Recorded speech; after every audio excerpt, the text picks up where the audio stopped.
Today's tips and insights for financial advisors interested in winning more doctor clients comes from a unique angle.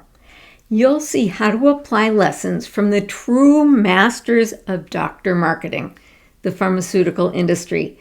Stay tuned as we explore 7 powerful lessons from Pharma that can transform your approach to physician clients. Welcome to the Engaging Doctors podcast. If you're a financial advisor who wants to accelerate your business growth by working with more doctor clients, you are in the right place. I'm Dr. Vicki Rackner, your host. I'm a retired surgeon who has spent the past 15 years helping financial advisors crack the physician code and reach the doctors who want and need their help. Well, let's start with the striking reality. Pharmaceutical companies invest more in marketing than they do in research and development. According to 2023 data, marketing budgets for large pharmaceutical companies exceed R&D budgets by 20 to almost 40%. For the top 10 pharmaceutical companies, that translated to a combined $99 billion on marketing versus $82 billion on R&D. Why this massive investment? It's because pharmaceutical companies have meticulously measured and perfected the art of influencing physicians' choices. They know exactly what works, with precise ROI metrics for each marketing approach. While financial services and pharmaceutical products are certainly different, financial advisors face many of the same challenges as pharmaceutical reps. How do you grab the attention of chronically busy physicians? How do you communicate your value while navigating strict compliance requirements? And how do you position yourself for success in today's rapidly changing healthcare landscape? Today, we'll explore 7 proven strategies from Pharma that you can ethically apply to grow your doctor client base. These tactics have been perfected through billions of dollars of marketing investment and can be adapted to help you connect with high-value doctor clients. Lesson number 1, harness the power of gift giving. The first and most powerful lesson from Pharma is the strategic use of gifts.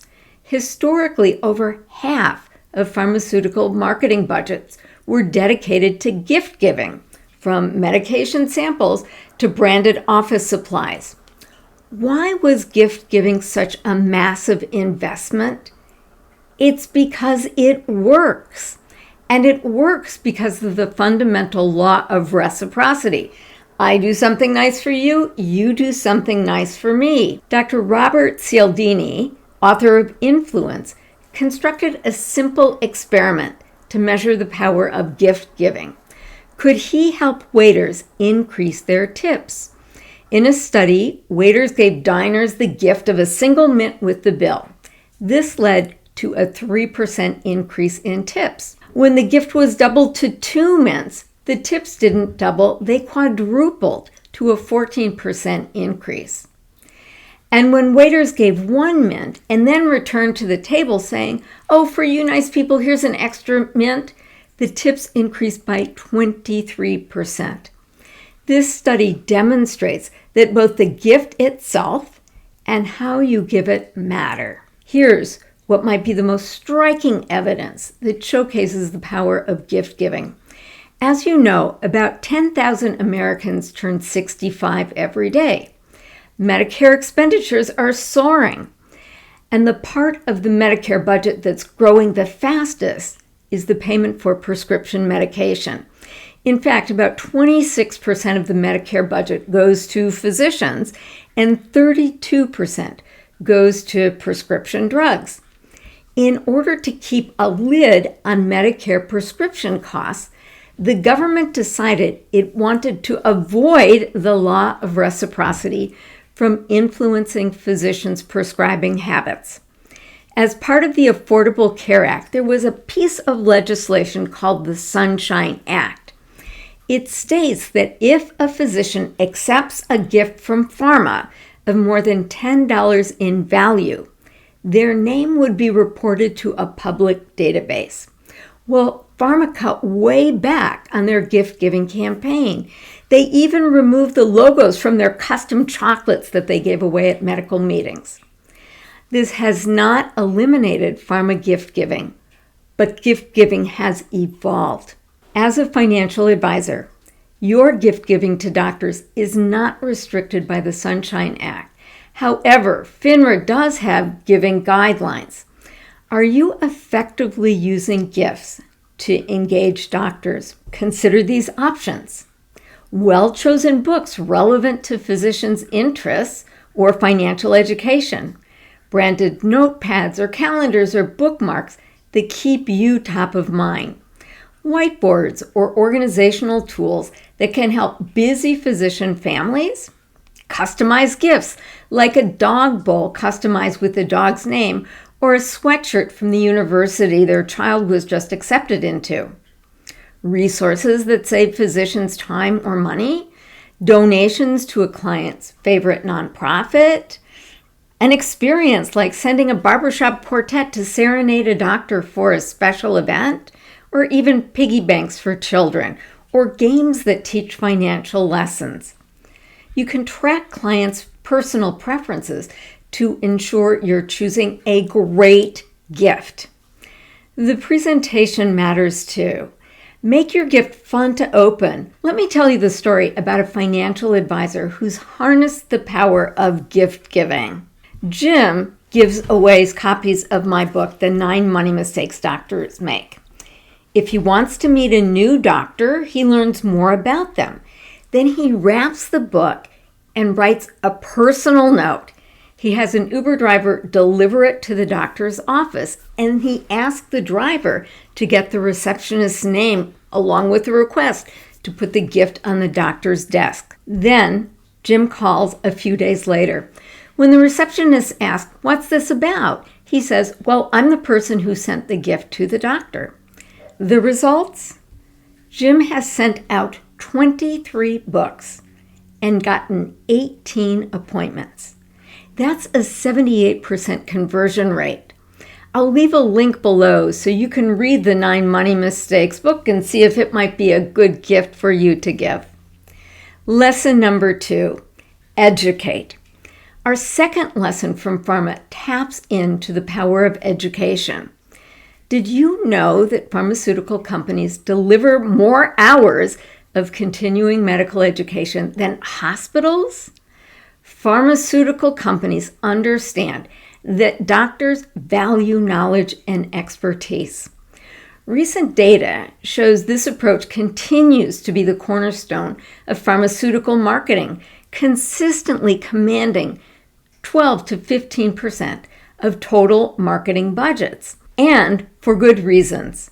Medical education shows a remarkable 22-to-1 return on investment. Studies indicate that 77% of doctors participate in pharma-sponsored education, and these programs drive a 32% increase in prescriptions. The pharmaceutical approach involves developing educational content with physician thought leaders and delivering it in multiple formats, live events, written materials, videos, and audio courses. As a financial advisor, you too can position yourself as an educator by developing your own unique intellectual property around doctors and their finances, creating educational content specifically addressing physician financial challenges, hosting webinars or workshops on topics like tax mitigation, student loan strategies, or how to raise financially literate children, publishing articles in medical society newsletters or journals, and creating physician-specific financial literacy resources. Consider inviting a physician to either present with you or introduce you. I worked with a financial advisor who invited me to share the platform for him at a dinner seminar. At the end of the event, I signed books at the back of the room. One physician who came for a book said, I get invitations to dinner seminars like these all the time. I came here because I wanted to hear a doctor talk about money. Just as an aside, I do not offer financial advice. Rather, I help physicians understand how and why they make the money choices they do, and how they can make better choices that lead them to true wealth. Financial advisors often wonder, how do I get my presentation certified for CME credit? And please note, it's CME, Continuing Medical Education, not CE. I will tell you that you can potentially make this happen.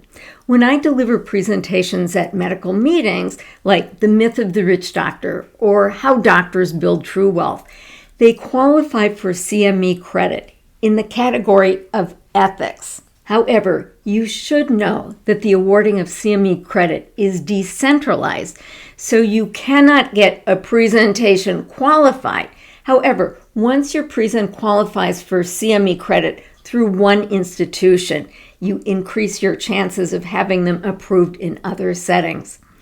My experience is that the return on the investment of securing CME credit is often very, very low.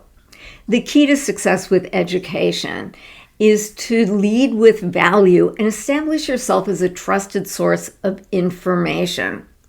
Consider co-presenting with a physician, or at least having a physician introduce you. Lesson number 3, focus on influencers. Pharmaceutical companies revolutionized their reach when they began marketing directly to consumers rather than exclusively to physicians. This strategy continues to grow, with direct-to-consumer advertising seeing an approximate 60% growth since 2012. Even more interesting is the emergence of dedicated influencer programs as a distinct marketing category, now representing about 8% of pharmaceutical marketing budgets. As advisors, consider individuals who influence your physician prospects. We call them power partners. They might include spouses and partners who often handle finances, executive directors of medical associations, and trusted professional and vendors who regularly interact with doctors. Identifying and building relationships with these power partners can create powerful referral networks. For example, imagine if you could build a relationship with individuals who do outsource medical billing for doctors. Imagine if they invited doctors on their list to a webinar you delivered. The outsourced billers put more money in doctors' pockets, and you can add value by offering ideas about how doctors put that money to work making money. Well, outsourced billers are always looking for new doctor clients, and you could potentially help them get there by collaborating with you and offering their doctors unique value. Lesson number 4, go where doctors gather. Pharmaceutical reps used to sit in doctors' waiting rooms for the opportunity to disrupt the doctor's day with their marketing message. They have learned that trying to see doctors during clinic hours is increasingly difficult. Instead, they meet physicians where they naturally gather. You can too. This might take the form of attending medical conferences and association meetings, participating in hospital staff events. You might even want to join the hospital foundation, joining physician social gatherings like at golf courses or tennis clubs, engaging in community events where physicians volunteer, or joining online platforms. So plan to go where doctors gather, both physically and virtually. Lesson number 5, be a sponsor. Our 5th lesson from Pharma is about the power of sponsorship. While pharmaceutical companies have faced increasing restrictions on sponsoring social events, financial advisors still have considerable freedom in this area. Consider sponsoring medical conference receptions or breaks, family-friendly events that allow physicians to include their spouses and children, charitable fundraisers aligned with medical causes. As an aside, summer medical meetings are often held at resorts, presenting unique opportunities to connect with physicians and their families in a relaxed setting. You could potentially sponsor a golf tournament, or while the doctor is in the scientific session, you could do something for the spouse or the children. The key is creating positive associations with your brand while providing genuine value to the physician community. The sixth lesson from Pharma is leveraging physician opinion leaders. Pharmaceutical companies identify influential physicians, what they call key opinion leaders or KOLs, who speak at educational events, participate in research, and serve as a brand representative. Recent data underscores how valuable this strategy is. Each KOL influences an average of 127 other physicians, and this influence translates to a 21% increase in prescriptions from those influenced physicians. It's no surprise that pharmaceutical companies now dedicate approximately 8% of their marketing budgets specifically to KOL programs. As financial advisors, you can adapt this approach by identifying respected physicians within targeted specialties, building relationship with medical directors and department chairs, inviting physician clients to speak at events about their financial journeys, creating a physician advisory board for your practice, and highlighting client success stories with permission, of course. Understanding the social networks within your local medical community is essential. Who are the physicians that others look to for guidance? These are the relationships that can exponentially expand your influence.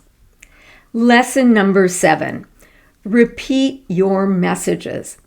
Our final lesson from Pharma is perhaps the simplest but most overlooked. Consistently repeat your message. Pharmaceutical representatives expose physicians to a message about a new medication 6 to 10 times before it's prescribed. What's fascinating is how this approach has transformed in recent years.